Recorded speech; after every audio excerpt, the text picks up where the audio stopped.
हर दिन एक नया दिन होता है। इससे कोई फ़र्क नहीं पड़ता कि बीता हुआ कल कितना मुश्किल था। हर दिन का एक नया सवेरा एक नई उम्मीद लेकर पैदा होता है। एक बहुत बड़े तथा मशहूर डॉक्टर थे जिनका नाम कपिल था। वह एक कैंसर स्पेशलिस्ट थे। एक बार वे किसी सम्मेलन में भाग लेने के लिए किसी दूर के शहर जा रहे थे। वहाँ उनको उनकी नई मेडिकल रिसर्च के महान कार्य के लिए पुरस्कृत किया जाना था। वे बड़े उत्साहित थे तथा जल्दी से जल्दी वहाँ पहुंचकर पुरस्कार पाना चाहते थे। उन्होंने इस शोध के लिए बहुत मेहनत की थी। उनके जहाज़ के उड़ने के कुछ समय बाद उनके प्लेन में तकनीकी खराबी आ गई, जिसके कारण हवाई जहाज़ को आपातकालीन लैंडिंग करानी पड़ी। दूसरी फ्लाइट कई घंटे लेट थी।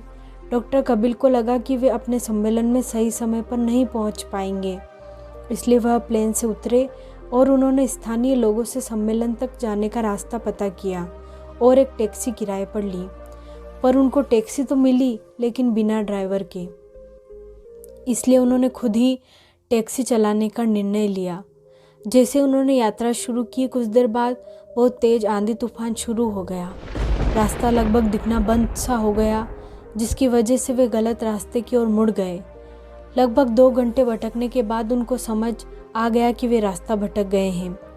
थक तो वे गए ही थे, भूख भी उन्हें बहुत ज़ोर से लग रही थी। उस सुनसान सड़क पर भोजन की तलाश में वे गाड़ी इधर उधर चलाने लगे। कुछ दूरी पर उनको एक पुराना सा मकान दिखा। उन्होंने बिल्कुल मकान के नज़दीक अपनी गाड़ी रोकी। परेशान से होकर गाड़ी से उतरे और उस छोटे से घर का दरवाज़ा खटखटाया। एक स्त्री ने दरवाज़ा खोला। डॉक्टर कपिल ने उन्हें अपनी स्थिति बताई और एक फ़ोन करने की इजाज़त मांगी। उस स्त्री ने बताया कि उनके यहाँ फ़ोन नहीं है। फिर भी उसने उनसे कहा कि आप अंदर आइए और चाय पीजिए और थोड़ा आराम कीजिए। मौसम थोड़ा ठीक हो जाने पर आगे चले जाना। भूखे और थके हुए डॉक्टर ने तुरंत हामी भर दी। उस औरत ने उन्हें बिठाया और बड़े सम्मान के साथ चाय दी व कुछ खाने को दिया। साथ ही उसने कहा, आइए, खाने से पहले भगवान से प्रार्थना करें और उनका धन्यवाद करें। डॉक्टर इस स्त्री की बात सुनकर मुस्कुरा दी और बोले, मैं इन बातों पर विश्वास नहीं करता, मैं मेहनत पर विश्वास करता हूँ। आप अपनी प्रार्थना कर लें। चाय पीते हुए डॉक्टर कपिल उस स्त्री को देखने लगे जो अपने छोटे से बच्चे के साथ प्रार्थना कर रही थी। उसने कई प्रकार की प्रार्थनाएं की। डॉक्टर को लगा कि हो न हो इस स्त्री को कुछ समस्या है। जैसे वह औरत अपने पूजा के स्थान से उठी तो डॉक्टर ने पूछा, आपको भगवान से क्या चाहिए? क्या आपको लगता है कि भगवान आपकी प्रार्थनाएं सुनेंगे? उस औरत ने धीमे से उदासी भरी मुस्कुराहट के साथ कहा, ये मेरा लड़का है और इसको कैंसर है, जिसका इलाज कपिल नाम के एक डॉक्टर ही कर सकते हैं। लेकिन मेरे पास इतने पैसे नहीं हैं कि मैं उनके पास उनके शहर जा सकूं, क्योंकि वे दूर किसी शहर में रहते हैं। यह सच है कि भगवान ने अभी तक मेरी किसी प्रार्थना का जवाब नहीं दिया, लेकिन मुझे विश्वास है कि भगवान एक ना एक दिन कोई रास्ता बना ही देंगे। वे मेरा विश्वास टूटने नहीं देंगे। वे अवश्य मेरे बच्चे का इलाज डॉक्टर कपिल से करवाकर उसे स्वस्थ कर देंगे। डॉक्टर कपिल यह सुनकर बिल्कुल अवाक रह गए। कुछ पल के लिए वे खामोश से हो गए। उनकी आंखों से आंसू गिरने लगे। वे अपने मन में कहने लगे कि भगवान बहुत महान है। उन्हें सारा घटनाक्रम याद आने लगा, कैसे उन्हें सम्मेलन में जाना था, कैसे उनके जहाज़ को इस अनजान शहर में आपातकालीन लैंडिंग करानी पड़ी, कैसे टैक्सी के लिए ड्राइवर नहीं मिला और तूफान की वजह से रास्ता भटक गए और यहाँ आ गए। वे समझ गए कि यह सब इसलिए नहीं हुआ कि भगवान को केवल इस औरत की प्रार्थना का उत्तर देना था, बल्कि भगवान उन्हें भी एक मौका देना चाहते थे कि वे भौतिक जीवन में धन कमाने, प्रतिष्ठा कमाने आदि से ऊपर उठे और असहाय लोगों की सहायता करें। वे समझ गए कि भगवान चाहते हैं कि मैं उन लोगों का इलाज करूं जिनके पास धन तो नहीं है, लेकिन उन्हें भगवान पर विश्वास है। उन्होंने इस स्त्री को सच्चाई बताई और उसके बच्चे का इलाज करके उसे बिल्कुल स्वस्थ कर दिया और वे असहाय और गरीब लोगों का इलाज फ्री में करने लगे। ये कहानी हमें 2 सीख देती है। एक तो ये कि हमें कभी भी भगवान से भरोसा नहीं तोड़ना चाहिए, और दूसरा, जितना हो सके हमें दूसरों की मदद करनी चाहिए।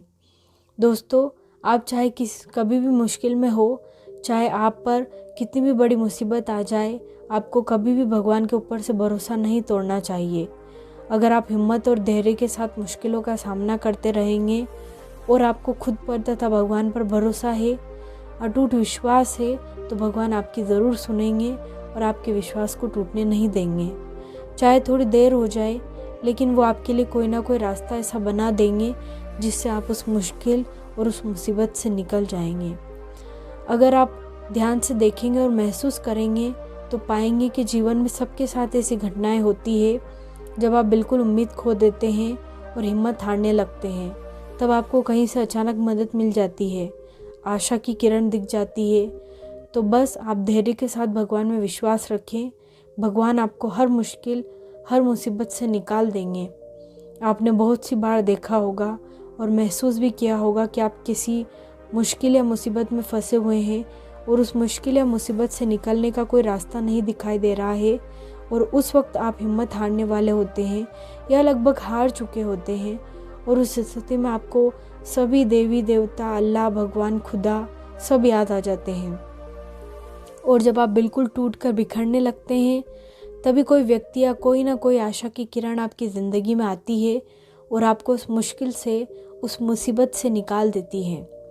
सपोज़ करो कि आप कहीं जा रहे हैं और किसी ऐसी जगह पर आपकी गाड़ी ख़राब हो जाए जहाँ जंगल हो, सुनसान रास्ता हो और डरावनी रात का अंधेरा हो, और आपके मोबाइल में नेटवर्क नहीं आ रहे हो, या मोबाइल की बैटरी डाउन हो, या मोबाइल का बैलेंस ही ख़त्म हो जाए। मतलब आप किसी से कनेक्ट नहीं कर पा रहे हो और उधर से कोई भी गुजर भी नहीं रहा हो, या एक दो गुजरे भी तो उन्होंने आपकी मदद नहीं की हो। अब सोचो इस स्थिति में आपकी क्या हालत होगी। एक तो रात, ऊपर से बदमाशों, डकैतों का डर और जंगली जानवरों का डर अलग से। अब ज़रा सी आहट ही आपकी जान निकालने के लिए काफ़ी है। आपको साक्षात यमराज सामने दिखाई देने लगेंगे। अल्लाह, खुदा, भगवान, ईश्वर सभी एक साथ याद आने लगेंगे और जुबां पर सिर्फ एक ही बात होगी कि हे मेरे मालिक, हे मेरे भगवान, बस मुझे एक बार इस मुश्किल से निकाल कर सही सलामत घर पहुंचा दे। कुछ लोग तो मिन्नत तक मांग लेंगे। आपका खून सूखने वाला ही होता है कि तभी आपको आपके पास आकर कोई रुकता है और आपकी मदद करता है, जिससे आप सही सलामत घर पहुंच जाते हैं। और घर पहुंचकर आप उस व्यक्ति को बार बार धन्यवाद देते हैं। अब यहाँ तक एक बात सोचने वाली है, क्या वह व्यक्ति आपकी मर्जी से आया था? क्या उसका आना एक इत्तेफाक था, या उसे रब ने, मालिक ने, या उस भगवान ने, उस खुदा ने आपके पास भेजा था? जहाँ तक मेरा मानना है उसे उस मालिक ने, भगवान ने ही आपके पास भेजा था, ताकि आप उस मुश्किल, उस मुसीबत से निकल आएँ। क्योंकि ईश्वर सभी जगह नहीं आ पाते, वो आपकी मदद करने के लिए किसी न किसी को आपके पास भेज देते हैं। ये तो मात्र एक उदाहरण था। इसी तरह की बहुत सी बातें हमारी ज़िंदगी में होती है।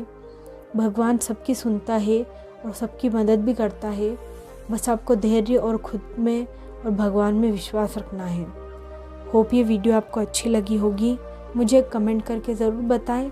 अगर आप चैनल पर नए आए हैं तो चैनल को सब्सक्राइब ज़रूर करें, ताकि मैं जो भी वीडियो लाऊं वो आपको मिल सके। Thank you.